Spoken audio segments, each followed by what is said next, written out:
Bugungi podkastimiz mehmoni Qo'qon universiteti Andijon filiali prorektori, tibbiyot fanlari nomzodi, dotsent To'ychiyev G'olibjon O'rmonjonovich.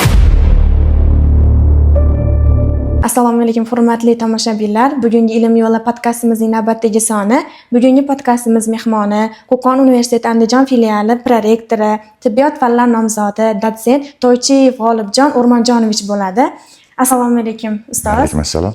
Bugungi samimiy suhbatimizga rozilik berganingiz uchun sizga chuqur hamda samimiy minnatdorchilik bildiramiz. Agar ruxsat bersangiz, sizga savollarimiz bor edi. Marhamat. Ustoz, qaysi oliy ta'lim muassasasida tahsil olgansiz va aynan shu yo'nalishni tanlashingizga nima sabab bo'lgan? Assalomu alaykum, hurmatli tinglovchilar. Shifokorlik kasbini tanlashda agar maktab davridan aytadigan bo'lsak, maktabda a'lo baholar o'qigan talabalar qatorida bo'lganmiz. Biz o'qigan paytida 80-yillar maktabni bitirishimizga kasbga yo'naltirish uchun mutaxassislar kelishardi. Bularni mutaxassislari taklifi bo'yicha men harbiy samolyotda lotchik bo'lishni orzu qilganman. Ular shunga olib borilganda endi targ'ibot shunaqa bo'lgan. Lekin oilamiz katta bo'lgan. Dadamiz maktabda o'qituvchi edi, onamiz oddiy shu oila katta bo'lganligi uchun shifokorga bo'lgan talabimiz katta bo'lgan. Dadamizdan taklif tushgan, agar shifokor bo'lganingda yaxshi bo'lardi, biz ham yoshimiz katta bo'lyapti, o'zimizga qaraydigan shifokor kerak deyilganligi uchun biz shifokorlik kasbini tanlashga ekan o'tganman. Maktablarimizda bilimlarni yaxshi berishganmi? Biz o'sha paytda oltin medalga bitirganman. Kasb tanlashda ham imkoniyatlarimiz kattaroq bo'lgan ekan. Shuning uchun shifokorlik kasbini tanlaganmiz. Institut to'g'risiga keladigan bo'lsak, shu paytda Andijon davlat tibbiyot instituti bor edi. Toshkentda O'rta Osiyo tibbiyot oliygohi bor edi. Men Toshkent O'rta Osiyo tibbiyot oliygohiga kirishni tanlaganman. Hamda shu institut 81-yil qabul qilinganmiz. O'qish davomida o'rtada harbiy xizmatga safarbarlik bo'lgan. Harbiy xizmatga safarbarlikdan keyin 3-kursdan o'qishimizni Andijon davlat tibbiyot institutida davom ettirib, 91-yil shu institutni tamomlaganman. Agar shifokorlik kasbini tanlamaganingizda, yana qaysi kasbni tanlagan bo'lardingiz qo'shimcha sifatida? Agar hozirgi holatimdan kelib chiqadigan bo'lsak, albatta baribir yana qaytadan shifokorlik tanlagan bo'lardim. Chunki bu shifokorlik kasbini shunchalik mashaqqatliligini, sharafliligini hozir mana sezyapmiz. Allohga shukr, mana 40 yildan ortiq shu sohada faoliyat ko'rdik, olib boryapmiz. Hozir ham bu kasbni orqasidan orttirilgan hurmat, obro' shunga olib keldiki, men endi o'zimni boshqa kasb egasi qilib tasavvur qila olmayman. Ikkinchisi, dadalarimiz gap bo'lardi.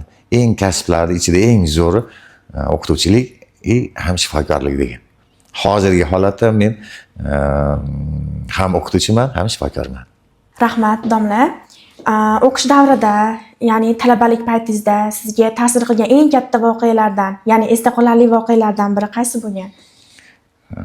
Bekorga talabalik davrida oltin davrim deyilmaydi. Lekin menga juda katta keyinchalik motivatsiya bergan narsam shu ediki, birinchi kundan tibbiyot oliyga kirdik, oq xalatni kiydik.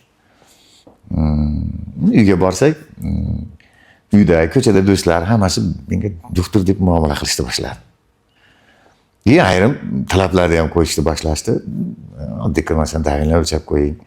Shunaqa kasal bo'layotdi, nima qilsam bo'ladi degan savollar bo'ldi. Bu menda ozgina qiyinchilik tug'ildi. Chunki hali birinchi kursman, ko'p narsani bilmayman. Demak, ko'proq shug'ullanishim kerak degan maqsadim bo'lgan. O'sha balkim bu qanaqadir Turkiya ham bo'lgan bo'lsa kerak.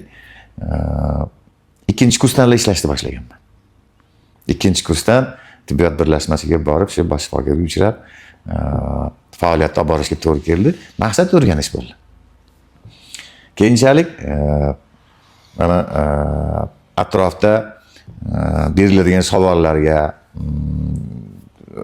umumiy holatlarda qaysi kasalliklar sezonlik ko'payishi, ozayishiga qarab turib, keyin men o'zimni shu 6 yil davrida, o'qish davrida birinchi ishga kirganim yuqumli kasalliklar shifoxonasi bo'lsa, undan keyingisiga 1 metr nevrologiya shifoxonasiga o'tdim. 1 yildan keyin bir holat bo'ldiki, bir bemor astma kasalligi bilan bizni oldimizda xurujni tutib oldi, yordam berishga qiynaldikda. Demak, tez tibbiy yordamda ham o'rganishim kerak ekan deb, keyingi yilgi tez tibbiy yordamda ishlab 1 yil davom ishlab yurganimda og'irroq kasallarni ko'rdik. Unda reanimatsion brigadan chaqirishga to'g'ri keldi. Demak, reanimatsiyani o'rganish kerak ekan deb 6-kursda reanimatsiya bo'limida kichik tibbiyot xodimi bo'lib ishlaganman.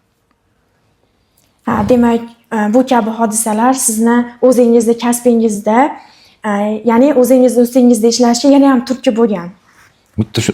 Turtki bo'lgan desak ham bo'laveradi. Siz aytdingiz, asli qiyinchilik. Endi talabalik davridagi qiyinchilik o'zi yo'q. U shunaqa haligi oltin davrki, hamma narsa ulgusi bo'ladi. Lekin qiynaydigan narsa shu-da, balkim biz oilamizda, do'stlarim atrofida shifokorlar kam bo'lganligi uchun savollar ko'p bo'lgandir, lekin shu meni qiynardi, shu qiyinchilikni men to'g'ri yo'l topgan ekanman deyman. Hozir mana oilaviy shifokor sifatida ham bemalol ko'p tarmoqli sohada faoliyat olib borsak bo'laveradigan darajada o'sha studentlik davridagi bizga qo'yilgan talabdan kelib chiqqan holatda. Tushunarli domla. Shifokorlik kasbi bilan shug'ullanar ekansiz, lekin biz universitetimizda prorektorsiz. Bu oliy ta'lim yo'nalishiga qanday kirib qolgansiz? Men savolingizga rahmat katta. Bu ham qiziq savol, qiziq. Oliy ta'limni bitirgandan keyin shifokorlik faoliyatini men viloyat bolalar shifoxonasida boshlaganman. Bu yerda kafedramiz bo'lardi. Andijon davlat tibbiyot instituti professor rahmatlik Qilichi Baxtiyor Mirzayev degan ustozimiz bo'ladi. Shu ustozimiz meni qiziqtirgan oliy ta'limga o'tishga. Birinchi faoliyatimda domla ilm bilan shug'ullanishga boshladi. Umri qisqa ekan, tezda ilmiy ishni boshlagan 1-2 yildan keyin olamda o'tdi-da, ilmiy ishlarimiz ham to'xtab qoldi. Men o'zimni faoliyatimni, shifokorlik faoliyatimni olib boraverdim. Keyin ana baribir ilmga bo'lgan ozgina qiziqish, atrof muhiti oldida, ota-onani oldida shu olim bo'lish, keyin oilaviy qadriyatlar bor. Mana biz oilamizda amakimiz O'zbekiston Fanlar akademiyasida professor bo'lgan. Akam tibbiyot fanlari nomzodi edi. Demak, bizda ham shu ilmni orqasidan ozgina qiziqish, shijoat bo'lganligi uchun bizni Toshkentga talab bordi. Toshkentda professor Aliyev Mahmud Muslimovni ustozligida ilmiy ishni yana boshqatdan davom ettirdik. Natijada tibbiyot fanlari nomzodi darajasiga yetib bordik. Endi bu ilm shunday narsaki, ozgina sabr. Men o'zim shogirdlarimga hozir ham aytaman, ilm shunaqa narsa, piyoda yuradigan ish. Shoshilmaysiz. Chunki qanaqadir yangilik yaratish, bu endi sabr, ozgina mashaqqat, ozgina mehnat talab qiladigan ish bo'ladi. Shu qiyinchiliklarni yengib o'tishda o'zingiz bilmagan holatda yana ham chuqurroq, yana ham kuchliroq mutaxassis bo'lib shakllanishingizni o'zingiz ham bilmay qolasiz. Bu haligi mana hozir talabalarga Qo'qon universiteti Andijon filialida dars beryapmiz. Talabalarimiz o'qiyapti, harakat qilishyapti, balkim qayerdadir charchab qolishyapti. Lekin bu to'siqlar, bitta narsasini yaxshi bilish kerak-da. Bu mehnat keyinchalik o'zini hayotda o'rnini topishga katta yordam bera oladi. Rahmat ustoz. O'zimizda Qo'qon universiteti Andijon filiali 2023-yilda ochilgan. Barchaga ma'lumki, universitetimizning tizimi, sharoitlari boshqa universitetlarga nisbatan o'zgacha.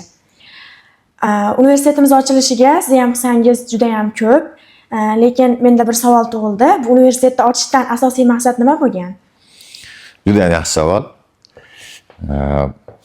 Andijon viloyatida 6 ta davlat universiteti, 2 ta nodavlat universitetlar faoliyat ko'rsatadi 23-yilda. Lekin Andijon viloyatining aholisi yaqin 4 million. Bu ham tibbiyot sohasiga qiziqadigan talabgorlar juda ko'p bo'lgan. Endi universitet degan maqom qachon beriladi? Qachonki yo'nalishi har xil yo'nalishga ega bo'lsa. Biz mana shu universitet tashkil qilishdan oldin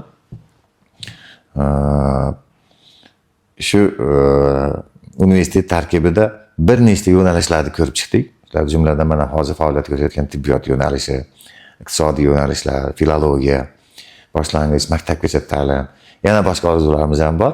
Ko'p mutaxassislarni oldikki, butun dunyo bo'yicha universitetda o'rganganimizda ko'p tarmoqli universitetlarda bitirgan mutaxassislarning malakasi ancha yuqori bo'lgan. Hozir ham shu mana o'zimiz talabalarimizga shunaqa sharoit yaratildiki, bitta auditoriyada ingliz tilidan dars bo'lyapti, bitta auditoriyada tibbiyot yo'nalishidan, keyingi auditoriyada iqtisoddan bo'lyapti, keyingi mana aytaylik auditoriyada psixologiyadan darslarimiz bo'lyapti. Yaxshi shifokor bo'lish uchun kitobda o'zi yetarli emas. Unga katta tajriba kerak bo'ladi. Endi u shifokor bo'ladigan odam birinchi o'rinda yaxshi psixolog bo'lish kerak. O'zini malakasini chiroyli oshirib borish uchun chet tilini o'rganish kerak. Hayotda yaxshi yashayman desa, iqtisodda ham yaxshi bilish kerak. Hozirgi zamon shuni talab qilyapti. Shuning uchun biz universitetda tashkil qilishga bu o'sha narsalarni oldik. Ikkinchisi, biz ayniqsa tibbiyot, o'zim tibbiyotchi bo'lganim uchun tibbiyot yo'nalishida ozgina yangiliklar qildik. Bu ham shu hozirgi zamon talablaridan kelib chiqqan holatda. Qanday o'zgarishlar?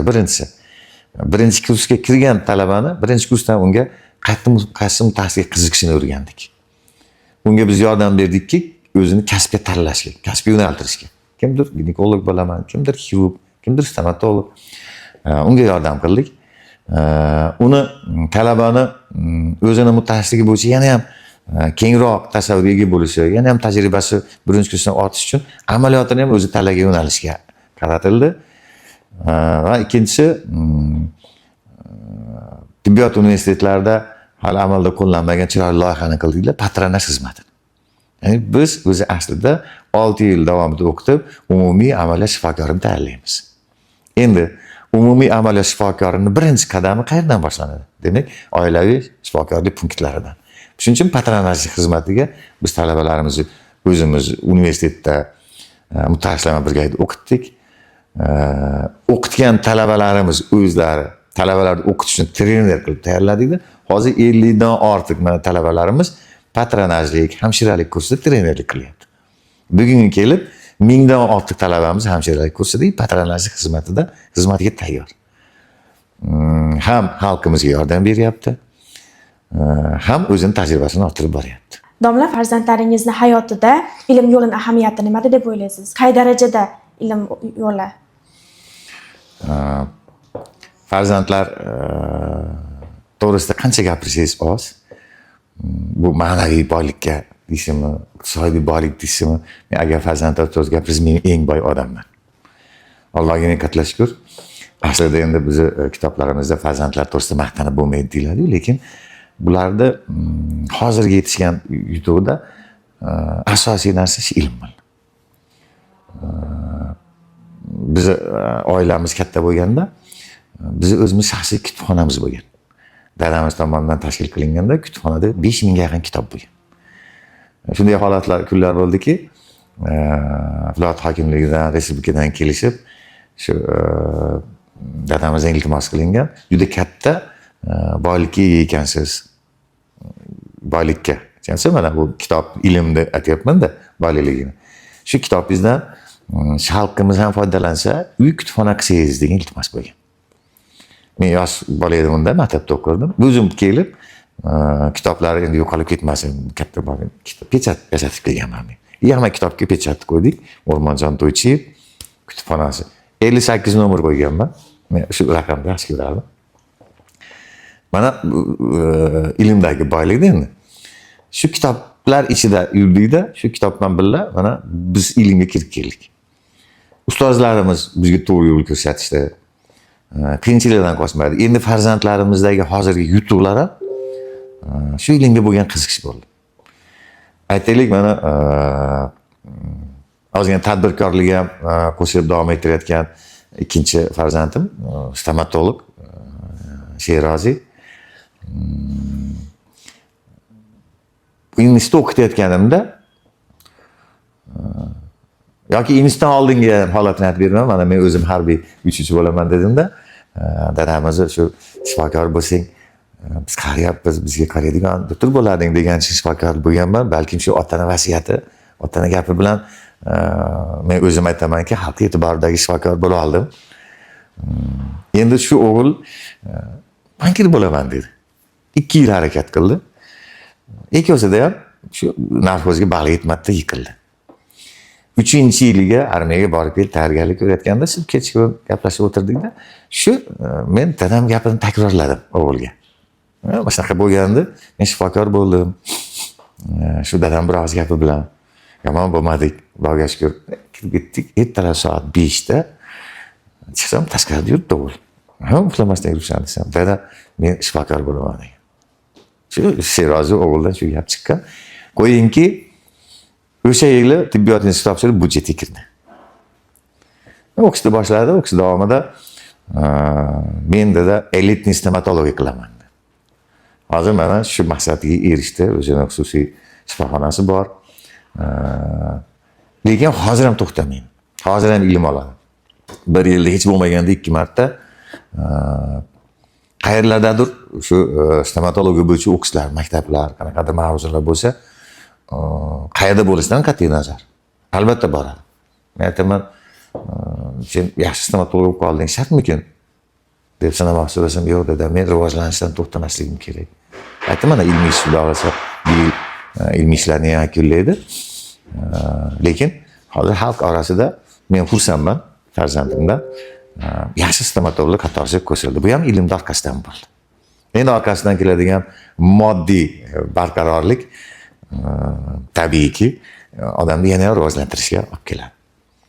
Shu o'g'ilni qizi bor,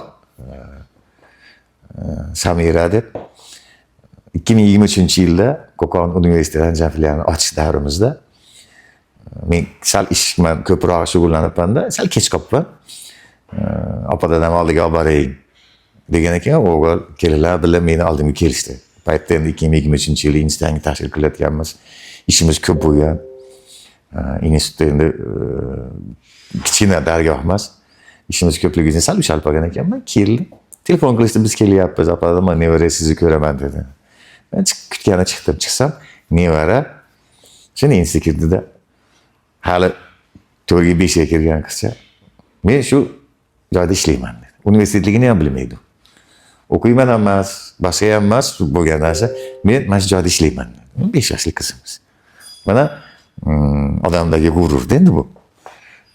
Yosh bolada ham bor-da. Men o'ylaymanki, bu menga mana otamdan o'tgan bo'lsa, mendan farzandimning farzandida mana to'rtta pokoleniyadagi holatni gapirib beryapman-da. Bu ilmni ta'siri bu. U keldi, binonimizni ko'rdi, mehmonxonamni ko'rdi. Yoqdi-da u. Mana hozirgi holatda talabalarimizga shunaqa chiroyli sharoitlar. Balkim boshqa universitetlarda ham bordi, lekin Qo'qon universiteti Andijon filialidagi yaratilgan sharoitlar, binoni o'zini salobati,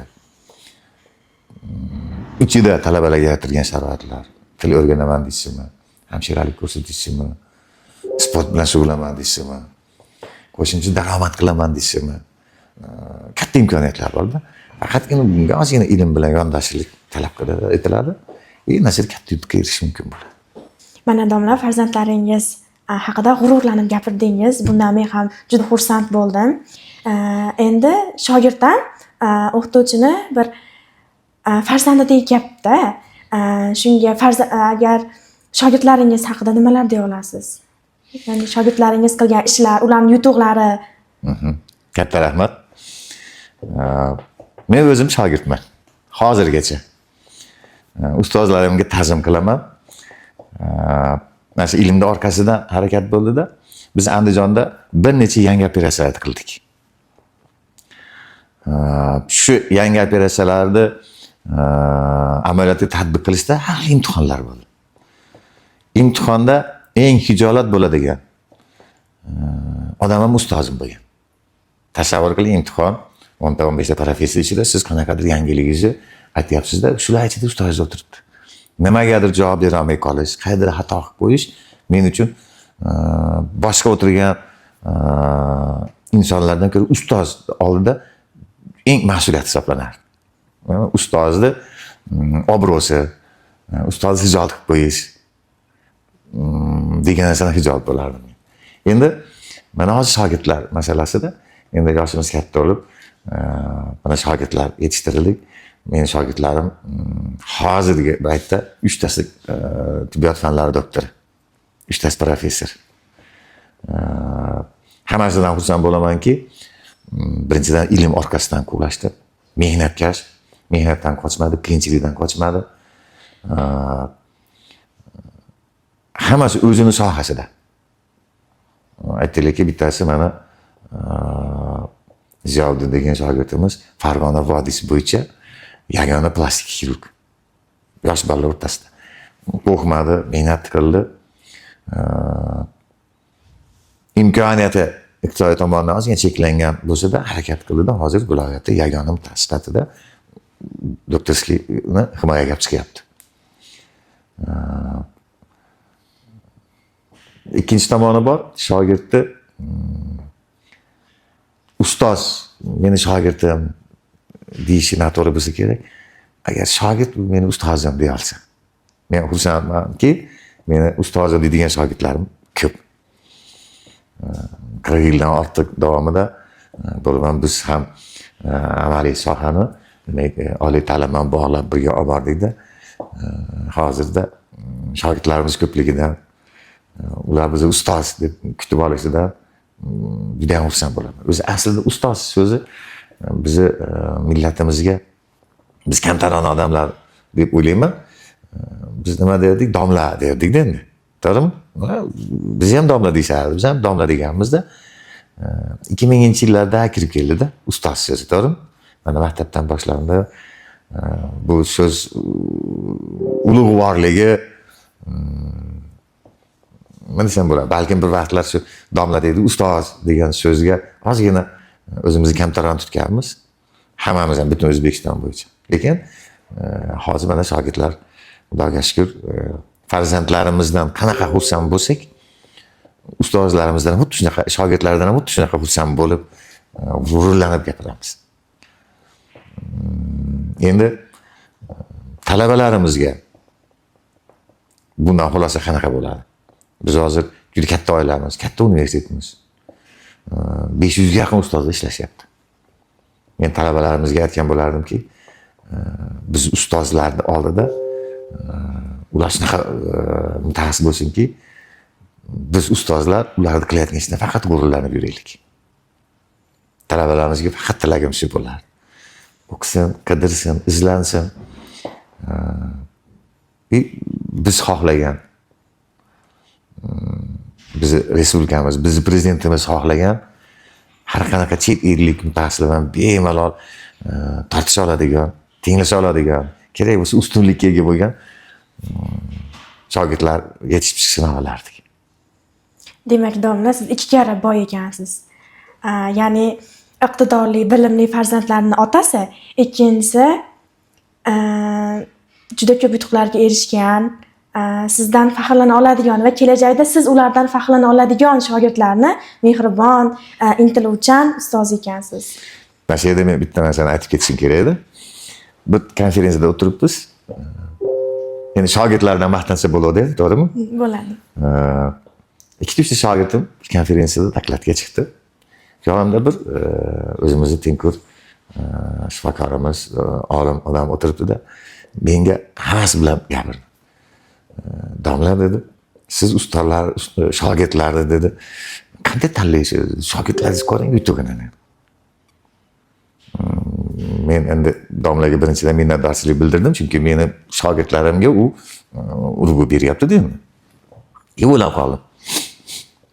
Haqiqatda bu shogirdlarni qanday tanladik? Qiyin savol-da bu. Yoki shogirdlar bizni tanladimi? Agar shogirdlar bizni tanlagan bo'lsa, demak, qachon tanlaydi? Ustozlikka loyiq fe'l-atvorga ega bo'lishingiz kerak. U shogirdni yoki shu o'ziga ustoz qidirayotgan odamda siz hamma tomondan, ham ma'naviy, ham iqtisodiy qoniqtirishingiz kerak. Demak, unda havas uyg'onish kerak. Men shu ustozga o'xshasam, mana nima uchun shifokorlarga, oliy ma'lumotli odamlarga oilada ko'proq to'lash kerak degan savol borda. Buni ma'naviy tomoni shundaki, bizni farzandlarimiz orzu bilan havas bilan yashasinda. Chiroyli mashinada, chiroyli kiyimda, chiroyli uyda bo'lsa, bola havas qiladi. Ota-onasi, bolaning ota-onasi ham o'rnak ko'rsatayotganda, palonchi doktor bor, palonchi ustoz, palonchi professor bor, yaxshi o'qisang, shunga o'xshaysan. Shunga o'xshab chiroyli kiyinsan, chiroyli mashinada, chiroyli uylarda yashaysan. Bu havas endi bu, orzu havas. Demak, ustoz tanlashda ham shunaqa bo'ladi. Men juda ham xursand bo'lib, mana e'tirof etyapman. Har qanaqa inson o'zini yashagan umrida qanaqadir chiroyli iz qoldirish kerakda. Sizni izingiz birinchi farzandlaringiz bo'lsa, ikkinchisi shogirdlaringiz. Domla, farzandlaringiz haqida aytib o'tdingiz, ya'ni 3 o'g'il hamda 1 qizingiz haqida. Lekin ko'pchilik, ya'ni jamiyatda global savollardan biri, qiz bola uncha o'qish shart emas deb o'ylaydi. Yoki yana bir misol, oila qurgandan keyin erkaklarimiz o'zini ayollarini ishlashiga hamda o'qishiga qarshi bo'ladi va bunga siz qanday qaraysiz? Chiroyli savol bo'ldi. Men 4 ta farzandim bor. Birinchi oila degan ma'noda ko'p qirralik, ko'p qirraga ega bo'lgan so'z bu. Bu demak nima deyish mumkin? Bir-biriga ishonch, bir-biriga muhabbat, ijtimoiy birlik endi oila. O'sha ijtimoiy birlik bo'lmasa, farzandlar tarbiyasi mukammal bo'lmaydi.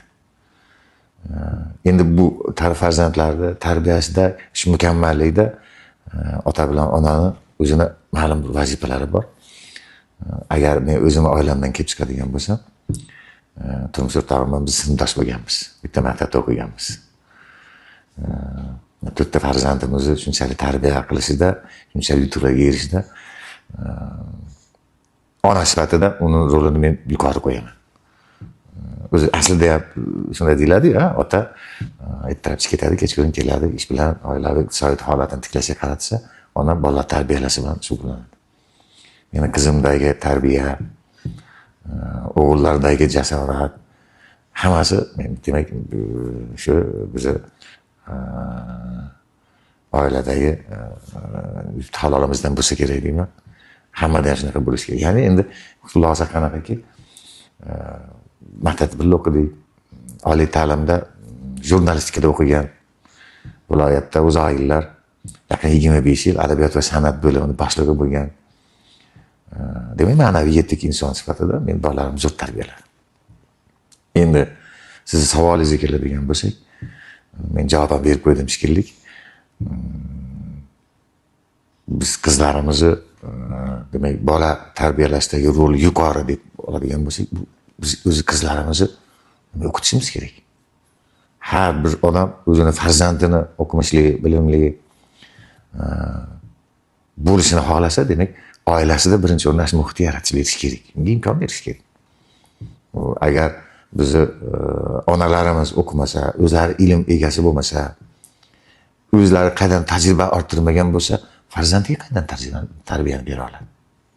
Hozir bu butun dunyoda muammoga aylanyapti. Mana yoshlarimizni, qizlarimizni onalikka tayyorlash. Onalikka tayyorlash degan faqatgina tug'ish misolida emas, endi uni tarbiyalash masalasida ham ketadi. Shuning uchun yoshlarimizni, ayniqsa qizlarimizni albatta o'qish kerak.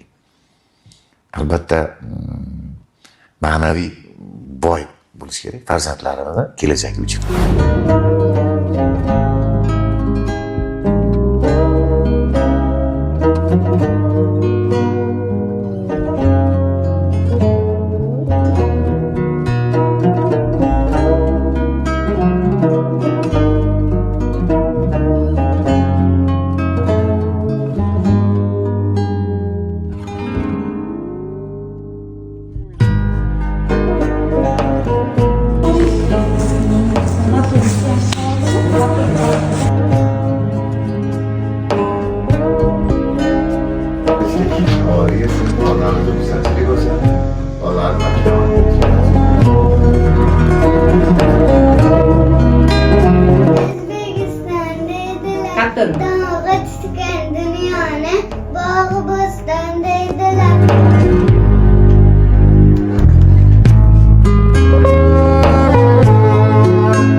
tavsiyasi bilan bu stomatologiya sohasini tanlaganman. To'g'risi sohamni juda ham yaxshi ko'raman. Bu sohani tanlaganimdan afsuslanmayman. Va yana unga qo'shimcha ravishda xususiy sektorda ham xususiy sektor ham institutda o'qituvchilikni ham birga olib boryapman. O'zimizni xususiy stomatologiyamizda asosiy o'quv xonalarida darslarni olib, hozirda ilmiy yo'nalishda ham xohlasa doktorlik dissertatsiyalarni yozyapmiz, xudo xohlasa. Ozgina qoldi. Bu yo'nalishda o'zi to'g'risi dadam aytganligi uchun tanlayapman. O'zim boshqa yo'nalishda ko'p aniqroq bankir bo'lishni xohlaganman. Dadamni tavsiyalari bilan bu yo'nalishda egallaganman. Biz domla bilan bitta sinfda o'qiganmiz. Birga Toshkentga o'qishga ketganmiz. Poytaxtda bular meditsina sohasida, men jurnalistika sohasida o'qib, tugatib kelib, mana bular ilmiy ish qilib, dotsent, fan nomzodi bo'lgan davrlarda hammasida birga bolalar bilan kuzatib bordik. Bolalarim ham ilmga qiziqib, hamma bolamiz mana eng katta qizimiz ham universitetni tugatib, bugun Qo'qon universiteti kafedrasida ishlayapti. Undan keyingi o'g'limiz davlat xizmatida ishlaydi. Keyingisi medinstitutni tugatib, tibbiyot institutini bugun mana o'zini klinikasiga ega. Kichkinamiz ham tibbiyot institutini tugallayapti. Endi mana nabiralarga navbat keldi. Biz domla bilan o'ylab turib ilm yo'liga qaraymiz, ilm najot desa nimaga unaqa derdik. Chunki qadimdan bobolarimiz ham qaysi soha bo'lsin ilm dililar yutib chiqqan. Eng qiyinchilik vaziyatda ham ilmli odam yutib ketadi. Biz qiynalib Toshkentlarda zahmat chekib ilm istab o'qib, bugun mana bugunga erishgan hamma domlaning yutuqlarida tagida zahmat, mehnat yotibdi. Bu mehnatni, bu zahmatni bugun mana nima deydi, mevasini totib shu kunlarga yetkazganiga avvalo Allohga shukrlar aytamiz. Domla hali ham ilmdan to'xtamagan, hali ham davom ettiryapti. Mana xudo xolasa yaqin kunlarda tibbiyot fanlari doktori olish darajasiga yetsa, yana ham bolalarimiz bu ilm yo'lini qanchalik ulug'vor ekanligini his qiladi.